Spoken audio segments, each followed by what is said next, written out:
quinto domingo de Pascua, la Iglesia nos presenta un itinerario muy particular de vida cristiana. La primera lectura vemos cómo los primeros cristianos, los primeros seguidores de Jesús, tienen que vivir de una forma muy interesante su proceso de fe. Y la fe crece en la vida cristiana en la medida en que se entrega. Vemos cómo los apóstoles dicen que hay que sufrir mucho para entrar en el reino de Dios. ¿Qué es el reino de Dios? Más que entenderlo como un territorio, es permitir que Dios sea quien gobierne mi vida, que vivamos de acuerdo al señorío de Jesús. Esto es muchas veces difícil en un mundo capitalista, cuando nos vemos muchas veces absorbidos por el activismo. Poder darle un puesto a Dios central en la vida implica una lucha, todo un hacerse violencia, y el poder sacar tiempos para la oración, sacar tiempos para la meditación de la palabra de Dios y sacar tiempo para la predicación. Pero solamente en la medida en que nosotros nos volvemos un testimonio elocuente, sobre todo desde nuestra vida, pero también con nuestra palabra, podemos hacer que el reino de Dios crezca. ¿Cuál es el sentido de anunciar el reino de Dios? Nos lo muestra la segunda lectura, cuando se habla en el libro del Apocalipsis de que Dios va a crear una nueva Jerusalén, en la que no va a haber llanto, ni luto, ni muerte. Es el mundo ideal, la civilización del amor de la cual habló Juan Pablo II. Es un mundo que es posible, difícil de conseguir, pero es posible. ¿Y cómo podríamos llevar esa Jerusalén a la concretez de la vida cotidiana?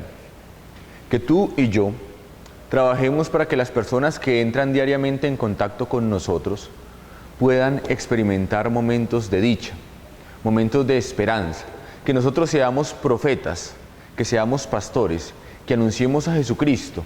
Y Jesucristo se anuncia de una forma particular, haciendo que las personas que están a nuestro alrededor entiendan que la vida no es un caos, que la vida no es una catástrofe, sino que Dios tiene la última palabra, y que la última palabra de Dios es vida y es felicidad. Y a eso es a lo que nos invita la Sagrada Escritura con el libro del Apocalipsis. El último libro que cierra la revelación termina diciendo: Dios triunfará sobre todas las cosas. Para que esto sea realidad, el Evangelio nos muestra el camino, y es el mandamiento nuevo del amor. En la medida en que nos amemos los unos a los otros, podremos construir esta nueva civilización del amor. ¿Y cómo se vive este mandamiento de amarnos unos a los otros? Es una cosa interesante. En el Catecismo de Primera Comunión aprendemos que el primer mandamiento de la ley de Dios es amar a Dios sobre todas las cosas y al prójimo como a sí mismo. Y esto es verdadero y cierto. Pero ¿cómo se vive en la vida cotidiana este mandamiento? De atrás hacia adelante. Primero tenemos que amarnos a nosotros. Es decir, tenemos que reconocer y aceptar nuestra historia, lo que hemos vivido y lo que estamos viviendo, con todos nuestros aciertos y desaciertos, con nuestras virtudes y nuestros pecados. Y de cara a Dios vivir en un proceso de conversión. ¿Y en qué consiste esa conversión? En aceptarme, aceptar mi historia y vivir de cara a Dios. Cuando yo tengo una vida integrada, cuando me acepto y vivo con plenitud mi existencia, entonces puedo dar el salto a amar a los otros, que es aceptarlos como son y ayudarles a que cada vez sean mejores. Y haciendo estas dos cosas, entramos en la óptica del reino de Dios, que quiere que todos estemos bien y que tengamos vida y vida abundante.